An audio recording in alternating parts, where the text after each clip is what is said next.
What's going on, guys? It's your boy. Today we're going to be doing Tobirama versus the Akatsuki, and these sort of videos, the Akatsuki battles, they're straight up stolen from Swag Kage and Set the Programmer, so all credit to them. And in those videos, pretty much they do the gauntlet. They're not actually doing the whole group, because I think the whole group's pretty unfair, but let's just get straight into it. First things first, we'll actually talk about Tobirama throughout the video. I'm not going to do a full breakdown now because I think that would make for a boring video. So we'll actually talk about Hidan and Conan now. Now, Hidan himself is not very impressive. He can fight Asuma, and Asuma's quite strong, but he is no special Jonin. He's no Kage. He's no Jinchuriki. And the Akatsuki themselves, they're supposed to be the Jinchuriki slayers for the most part, and we don't see Asuma actually scale to this whatsoever. Hidan himself admits that Kakuzu is the one that does most of the heavy lifting for the most part, and we see that he's pretty slow. He can't actually tag Kakashi at all. He has trouble with Shikamaru, so I don't think this is a real conversation. We'll get into Conan now. Now, if Conan has prep time, I can actually see a good case for her maybe doing the paper bomb strat on Tobirama, but I would also argue that the flying Raijin would just get him out of it, so I don't think this is a real fight either. The only thing we see Conan do is get tagged by Sage Jiraiya and defeat Obito if he didn't have Izanagi. Now, this fight can be interpreted a few ways. The first way you can interpret her fight with Obito is that Obito in his orange mask got weaker after his fight with Minato. Or you could argue that he's holding back, which is far more likely because Obito actually implies that he's been holding back and he underestimated her. The moment he doesn't hold back, he instantly tags her and puts her under a genjutsu and kills her. So, Conan's scaling is a bit weird. We do know that she should be under Sage Naruto because she was told not to intervene with Sage Naruto. He's far too powerful for her. And there are actually a few ways to get Tobirama above Sage Naruto, but we'll go through this throughout the video. But Conan is not a fight either. Easy dub. Tobirama could probably kill Conan and Hidan at the same time with his flying Raijin and his water style. His AP is way too strong for these characters and his speed is way too much for these characters. Now let's get into Deidara and Sasori, which for me are far more interesting.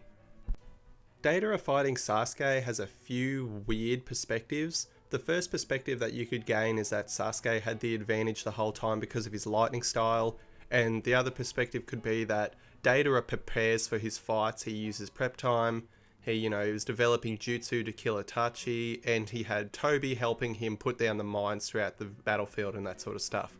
But I would argue that Deidara and Sasuke scale pretty well to each other, but what happens is that Deidara does not scale at all to Sasuke's speed. Now, Deidara has the advantage with his range and figures out, Sasuke's lightning style pretty quickly. And with Sasuke's speed, he can get the upper hand pretty much the whole fight. And we know that Sasuke should be slower than the Raikage. We know that Sasuke should get much faster when he gets the MS. And Tobirama should just be faster than this version of Sasuke because Edo Tensei Tobirama has flying Raijin and can sort of almost tag Madara. He gets the upper hand on Ten Tails Obito a few times. And that's a bit of like a highball scale, but we get this really good indication that Tobirama is exceptionally fast, and if Deidara is getting outsped by early Shippuden Sasuke, who only gets faster throughout the series, then there really isn't much chance for Deidara. Now, you might be able to argue like, oh yeah, he can run away and he can use his flying clay bombs and all that stuff, but I can honestly see a case for Tobirama just throwing a shuriken at him and using his teleportation to just blitz him. I think his water style is way too strong. He'd probably just blow up the C4 straight away. And if we give him Edo Tensei, it's only much more of a stomp. So I think Deidara is actually a good fight. It'd be really interesting to see. I think it'd be a similar version of Sasuke versus Deidara, but just a faster version of Sasuke that uses water style and, can teleport. Now, Sasori is a very strange conversation because there are so many weird ways to scale Sasori. You could argue like he's below Sakura and Granny Chiyo because, he lost to them, but you also have the lore that he beat the third Kazekage, which is confirmed the strongest, stronger than Rasa, stronger than Gaara. So it's pretty consistent that in lore, he's pretty strong, but his feats in the show don't really match up to that. But I would argue that Tobirama should still easily be able to take Sasori down. Sasori and Orochimaru have a weird off-screen kind of filler rivalry. We see that, when Pain's recruiting Orochimaru, he kind of just finesses Sasori and doesn't take him seriously. They have another fight in filler where Orochimaru summons the third Kazekage and runs away, and it's pretty consistent for his character to kind of hold back. And Sasori, for the most part, should be much faster than Deidara, which isn't really surprising considering that I don't think Deidara is that much of a speedster anyway. And Sasori's puppets are very impressive, but Tobirama's water style should just be able to just destroy them. He's way too fast for any of those puppets to tag him. Granny Chiyo is constantly avoiding Sasori, and we know Sasori is actually trying to kill them both. He has an internal monologue. And he's like, oh, I'm going to kill you, and that was impressive, and how are you going to avoid this, and all that sort of stuff. So it's fairly consistent that Sasori was actually trying to kill Sakura and Chiyo. And the higher end scale for Sasori kind of just puts him at this Kazekage level, that sort of Gaara and third Kazekage level. And that's his highest form of scaling, which might be able to put him, above, really early versions of Sasuke and maybe base Raikage, but I would just also argue that the Sannin are just stronger than the third Kazekage anyway.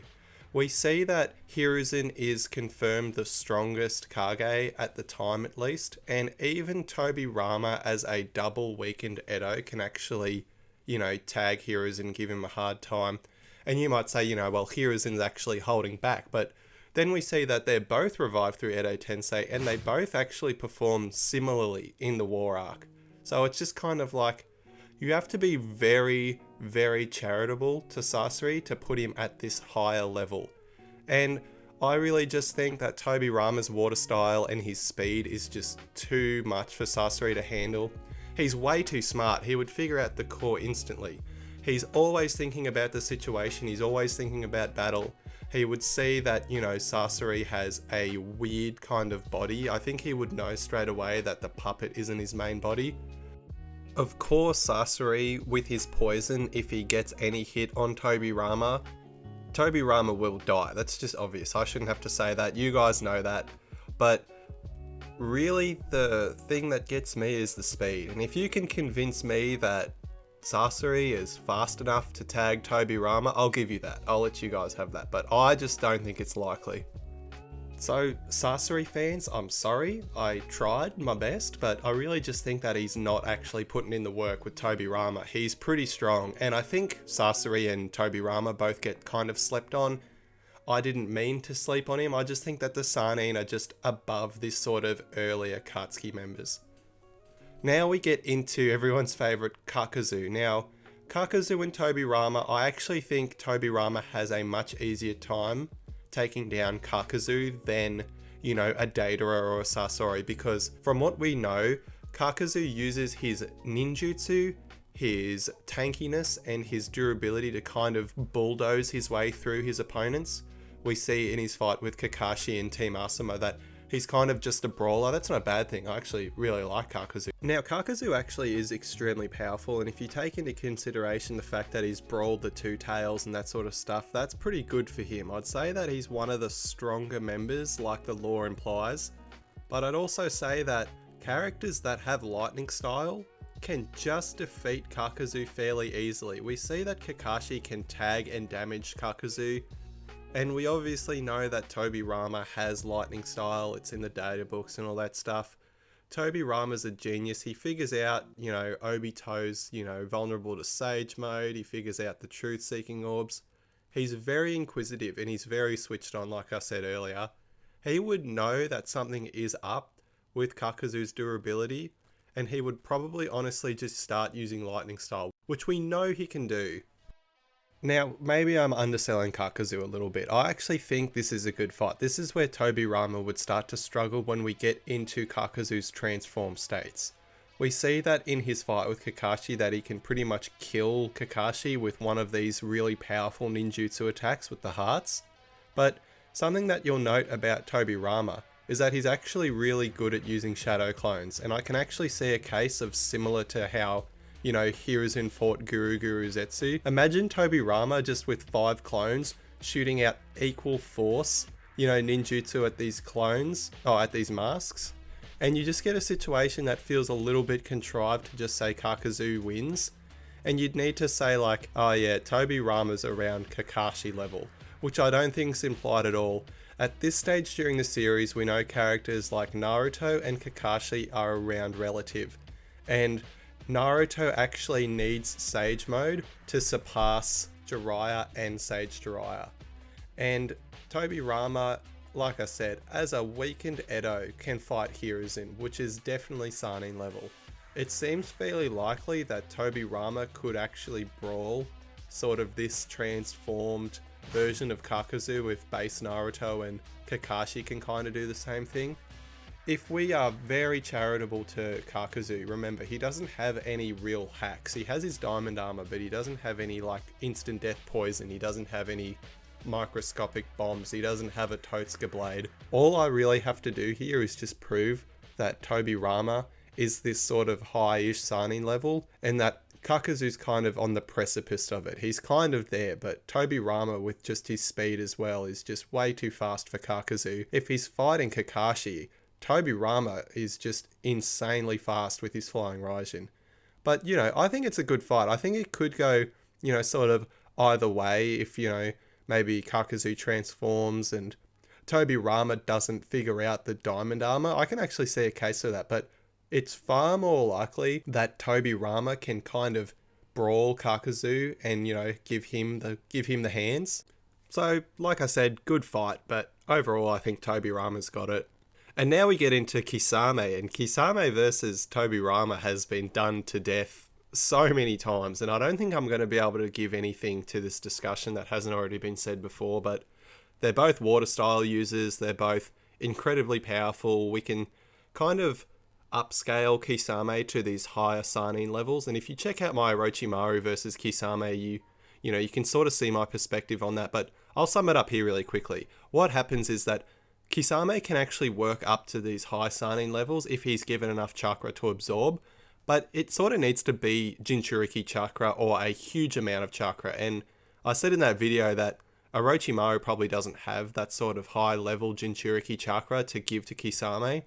And what I'm getting at is that, Kisame with the water ball, with, his fused form, it's gonna be rough, because we see that Kisame with his, Samehada absorbed, he can speed blitz B, he can absorb chakra on contact.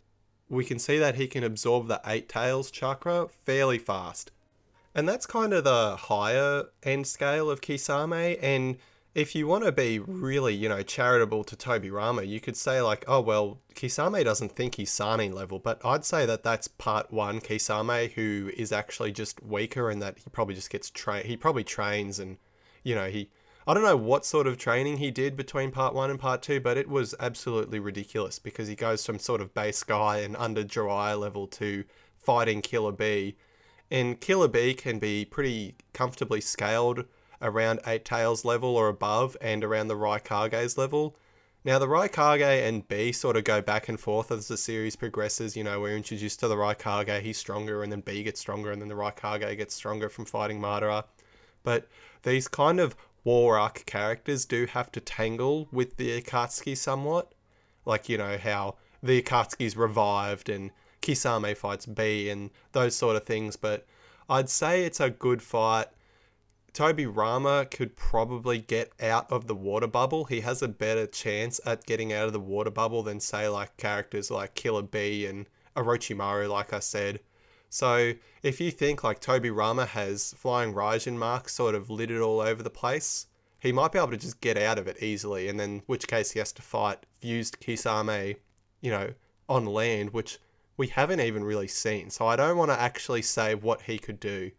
So I think that this fight could probably go either way. I think this higher end version of Kisame is around that sort of high Sannin level, but I think if we're, scaling the characters, how fast they are, how tanky they are, I would say that Tobirama does kind of clear here, and that the only way you can really give Kisame the win is that if you say that Tobirama stands there, he shoots a bunch of chakra at Kisame, he absorbs it, he used the water bubble, and that sort of stuff. So I actually think it's far more likely that Tobirama would just come at Kisame with his sword, because we see that he fights like that, or with a kunai and whatnot. So I think that Tobirama does kind of clear this. It's more likely, and he's not an idiot. He's not going to just shoot chakra at Kisame. He's just not going to do that. Like GT Goku versus Super 17, he's not going to just stand there and shoot chakra at Kisame. So in conclusion, I know that was a little bit contrived, but I think Tobirama has it.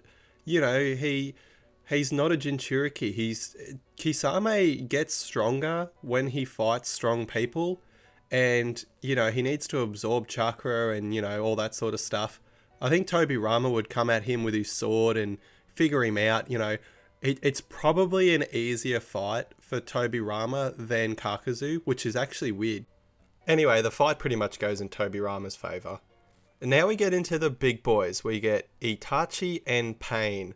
So these two characters I don't even need to talk about, I don't think. The scaling for Pain and Itachi is so just ridiculously contrived and convoluted in the fandom. You have people saying Itachi's the strongest member of the Akatsuki. You have people saying that Pain is weaker than Kakuzu. You have people saying Itachi is around EMS Sasuke level. But you can see that this is where the video starts to get a little bit one-sided, unfortunately, for the Akatsuki, because Itachi and Pain are the Sannin Slayers middle boss MVPs of early Shippuden and all of Part 1. Pain and Itachi are the gods and the divine beings, and Tobirama is just sort of Sannin level. And he's definitely above Sannin level at best, but so are Itachi and Pain, and they beat amped Sannin by themselves while they're weakened. Pain fights Jiraiya when he can't go all out in the Rain Village, and Jiraiya has Sage Mode, comfortably placing him above the likes of Part 1 Orochimaru and Hiruzen. And Itachi, while he's near death, he's literally blind, he's gonna die in like 5 minutes. He fights Orochimaru in his Hydra form with, and I'm not kidding, his strongest jutsu. The Hydra is sort of like a Sage Mode equivalent. And again, I go into that in my Kisame versus Orochimaru video, which you should check out if you're interested. But they both clearly the Sannin Slayers, and you kind of have to do a lot of mental gymnastics to place Tobirama this far above the Sannin. Now, I mentioned earlier that I think Tobirama is probably stronger than Sage Naruto. Now, what I meant by that is that he could probably perform better just because of his flying Raijin and his, AP with the water jutsu. But Pain and Itachi are also just above the Sannin massively. You got to remember, blind, dead, dying Itachi is the one that beat amped Orochimaru.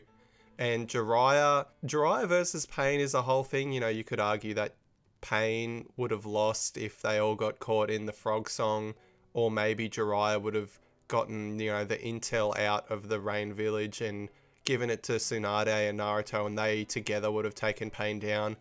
But you got to remember, Pain is just not losing to Sannin. He's not losing to Tobirama. If you scale Tobirama's speed to Pain's, he can just steal Chibaku Tensei. And Pain, for the most part, he scales pretty comfortably above sort of Eight Tails Naruto. Now this is, you got to remember, like, Eight Tails is a huge leap forward from the Four Tails, which was fighting Jiraiya and Orochimaru way back when. And I didn't want to mention this, but Tobirama did actually die to Kinkaku and Ginkaku, or their force, or whatever happened there. And I'm not really seeing an argument anywhere from the fandom or anyone to place Kinkaku and Ginkaku above the Naruto that fought Pain. Remember, when he transforms, he's stronger than Sage Mode. Sage Mode Naruto has those rods in his hand. As soon as he transforms, those rods explode.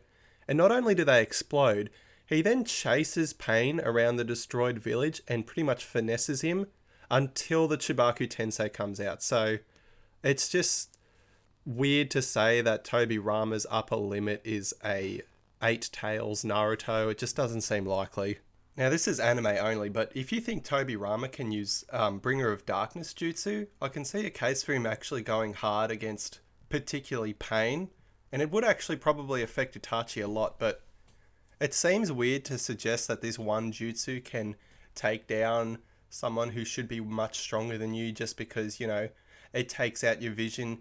And we know that Itachi, while he's blind, can still feel Orochimaru's chakra and pinpoint his location and shish kebab him with the Totsuka blade. I don't think the Bringer of Darkness would actually do a very good job. It might do something against Pain. I mean, maybe it would, but that seems like a lot of kind of giving Tobirama the benefit of the doubt. And, you know, the Flying Thunder God, it is very powerful. It's one of the best things in the whole verse. Like, it's what Minato's known for and why he's so high up. But Tobirama isn't as good as it as Minato. And I would also argue that, you know, not knowing about Flying Thunder God, that's really powerful. But what's even more powerful is not knowing how the Rinnegan works. Because, like, we know how crazy that is when you don't know anything about it. We know how crazy it is when people don't know about Itachi's hacks. Imagine if Tobirama did the same thing he did to Izuna. Remember how Tobirama and Izuna looked into each other's eyes? Imagine if that was Tsukuyomi. Like, Tobirama would have just been dead. So it seems very unlikely that Tobirama's clearing these two guys. I'd say it's like a 1 out of 10 times Tobirama would beat Pain and Itachi. Now, if we talk about Edo's actually really interesting because he has the tandem paper bombs. But unfortunately, Itachi and Pain do have answers for this. We know Pain can Shinra Tensei the Amaterasu pretty easily. And we know Itachi's Yada Mirror, he can hold up and it's just going to block the paper bombs. Like, the paper bombs in Naruto are strong, but these two characters just have ways to counter them. Like, they just have ways to counter just normal people jutsu. Anyway, guys, I think that's the video. I hope I didn't piss too many people off. I know Tobirama and the Akatsuki are hugely popular. Just remember, I think Kakuzu and Kisame are the sort of the good fights, and I'm not really seeing an argument for Pain and Itachi. I think those are kind of above Tobirama's pay grade, but he definitely does better than I think I initially thought of when I was looking into Tobirama. I thought, oh yeah, like, he might actually get tagged by Sasori, and then I found out, like, oh, wait a minute, the speed isn't really in Sasori's favor. But anyways, that's the video, guys. Thanks so much for watching. Let me know if you reckon I got anything wrong about Tobirama. I know he's a fairly contentious character, but yeah, that's it. Have a great day, guys, and cheers. See you later.